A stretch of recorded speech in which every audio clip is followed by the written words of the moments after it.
Arab Saudi mungkin berada di level atau ranking FIFA yang jauh di atas kita. Tapi tentu sebenarnya tim ini bukanlah tim yang nggak bisa dikalahkan atau dihentikan. Tengok aja gimana Thailand bisa menahan imbang mereka 0-0 di Piala Asia. Atau bagaimana mereka dikalahkan oleh Korea di 16 besar Piala Asia. Hingga dikalahkan Yordania di kandang mereka sendiri. Jadi, sejatinya meski dilatih oleh pelatih hebat layaknya Roberto Mancini yang sudah berpengalaman melatih tim-tim top Eropa, hingga mengantarkan Italia juara Piala Eropa, Arab saat ini juga tak lepas dari problema yang seharusnya bisa dimanfaatkan oleh skuad timnas Indonesia. Dan di video ini kita akan ulas poin-poin masalah dari timnas Arab yang bisa dimanfaatkan pasukan dari Coach Shin Tae-yong untuk mencuri poin di Jeddah.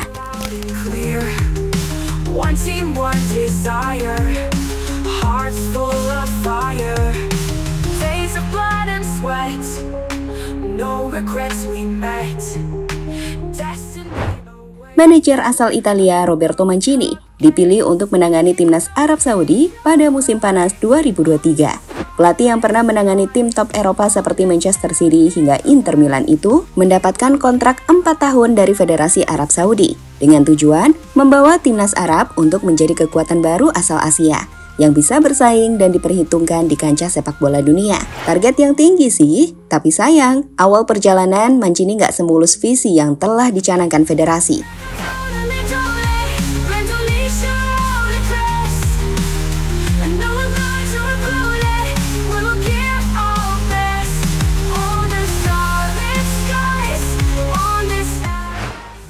Perkelahian dengan 3 pemain senior Arab. Dituntut untuk membawa prestasi tinggi di skuad timnas Arab Saudi, target pertama yang diberikan oleh federasi pada Mancini adalah membawa Arab merengkuh gelar juara di ajang Piala Asia yang sudah sejak tahun 1996 gak pernah negara itu raih kembali. Tapi sayang, dirinya justru memulainya dengan kontroversi saat mendepak 3 pemain senior Arab Saudi. 3 pemain senior Arab Saudi yang didepak dan tidak diikutkan ke ajang Piala Asia Qatar di timnas Arab adalah Salman Al-Faraj dari Al-Hilal dan Sultan Al-Ghanam serta Nawaf Al-Aqidi dari Al-Nassr. Sebenarnya, gak memanggil pemain itu adalah hak prerogatif sang pelatih, seperti saat Coach Shin Tae-yong gak manggil Lily Pali dan juga Elkan Bagot. Tapi menariknya saat melakukan konferensi pers usai menang menghadapi Oman di laga perdana ajang Piala Asia Qatar beberapa waktu lalu. Saat itu Mancini menyerang ketiga pemain tersebut dengan menilai jika 3 pemain senior Arab itu nggak mau main di timnas Arab. Semua pemain itu tidak ingin masuk tim nasional. Mereka yang memutuskan, bukan saya. Salman di kubu pertama mengatakan dia tidak ingin bermain di pertandingan persahabatan. Kedua, Sultan dan Nawaf. Saya sudah bicara dengan keduanya sebelum masuk daftar dan saya tanya apakah mereka siap masuk tim nasional. Sultan bilang dia tidak senang. Oh, saya main atau tidak ikut. Ungkap Roberto Mancini, sumber Arab News. Menurut Mancini, meski mereka adalah pemain senior, tidak ada pemain yang boleh memutuskan siapakah yang akan bermain. Karena baginya, hanya dialah yang memutuskan 11 pemain yang akan bermain di lapangan. Mendapatkan serangan tersebut, 3 pemain senior Arab ini pun langsung keluar dan berbicara. Jika cerita Mancini tidak benar, yang menilai jika merekalah yang tidak ingin bergabung ke timnas Arab Saudi.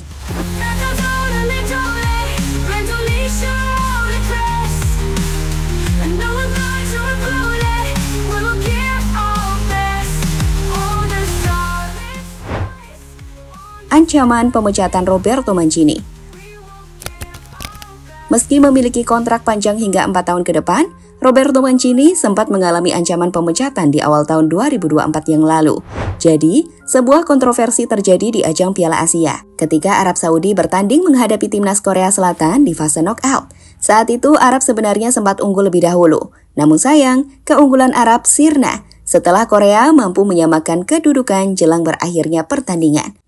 Skor 1-1 pun membuat laga harus diakhiri melalui drama adu penalti, di mana di momen inilah Roberto Mancini sempat meninggalkan pertandingan ketika babak adu penalti selesai. Jadi, usai 1 pemain Arab gagal, ia langsung pergi. The outcome is another save from Jo Hyun-woo. Mancini.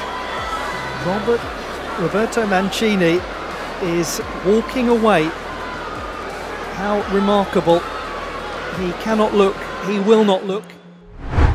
Apa yang dilakukan Roberto Mancini tersebutlah yang kemudian memancing amarah dari para penggemar Arab Saudi.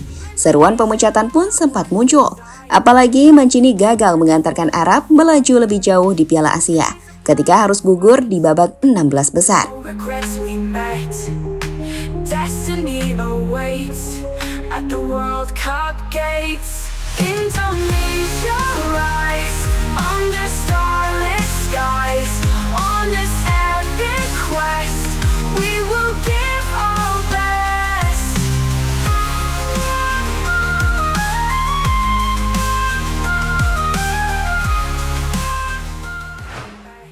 Gak terlalu superior. Meskipun berada di ranking 50-an dunia FIFA, timnas Arab Saudi saat ini sebenarnya nggak lagi super-super banget sih. Mereka nih masih bisa ditahan kok. Sebagai contoh, di ajang Piala Asia yang lalu, mereka hanya bisa menang 2-1 atas Oman. Itu pun lewat gol di masa injury time. Sedangkan saat menghadapi Thailand, pasukan dari Roberto Mancini dipaksa untuk bermain imbang tanpa gol 0-0. Sedangkan di babak kualifikasi Piala Dunia Round 2, mereka sempat ditahan 1-1 oleh Tajikistan, tim ranking 103 FIFA, sebelum akhirnya dikalahkan di kandangnya sendiri saat menghadapi Yordania di partai terakhir dengan skor 2-1.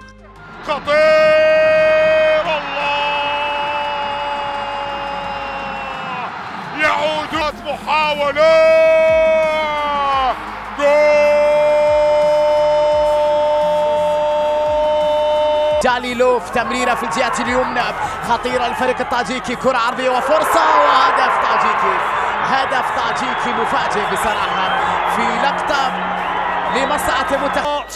Sends the keeper the wrong way and Oman take the lead in the 14th minute after it's headed back across the face of goal. Cho Bae-sung, can you believe it? Korea. Melihat momen-momen di mana mereka ditahan imbang Thailand dan juga Tajikistan yang merupakan tim ranking FIFA 100-an, kita tentu bisa belajar dari mereka bahwa sebenarnya Arab juga punya kelemahan. Soal lini belakang, tim ini rentan akan serangan balik, di mana itu sudah dibuktikan dari bagaimana tim-tim seperti Tajikistan hingga Yordania mampu mencetak gol ke gawang Arab melalui skema counter attack. Selain itu, efektivitas Arab juga dapat dikatakan kurang begitu efektif. Jika kita mampu mematikan lini tengah, hal itu akan membuat penyerang mereka terisolir.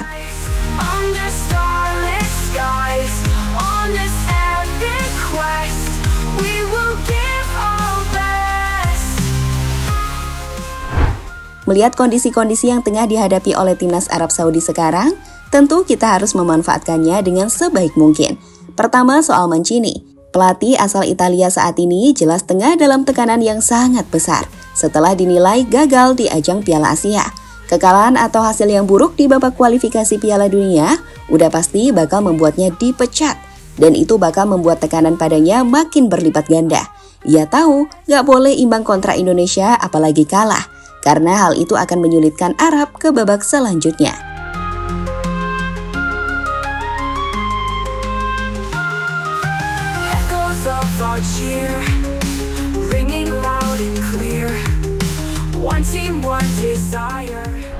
Hal lain yang harus dimanfaatkan oleh timnas adalah performa tim Arab yang inkonsisten. Dalam 5 laga terakhir, tim ini hanya meraih 2 kali imbang, 2 kali seri, dan sekali kalah. Mereka gagal mengalahkan tim ranking 100-an FIFA seperti Thailand dan Tajikistan, dan harus menerima kekalahan atas Yordania di kandangnya sendiri. Artinya, tim ini tidak benar-benar berada dalam confidence atau kepercayaan diri tinggi, sehingga bisa saja hal itu dimanfaatkan timnas untuk langsung memberikan kejutan pada tim tuan rumah nanti. Sekali lagi, kita harus optimis. Kalimat itulah yang harus ditanamkan pada para pemain timnas Indonesia. Mereka punya kualitas untuk memberikan kejutan. Kita punya deretan pemain kelas Eropa yang bahkan bermain di Serie A seperti Jay Ises, Tom Hay, Nathan yang bermain di Swansea, hingga Calvin Verdong, dan masih banyak lainnya. Meskipun begitu, di sisi lain, kita juga nggak boleh menaruh beban terlalu tinggi pada para punggawa tim Garuda. So, saat ini kita hanya mendukung disertai berdoa, supaya hasil terbaik bisa didapatkan timnas, demi target besar menuju ajang Piala Dunia.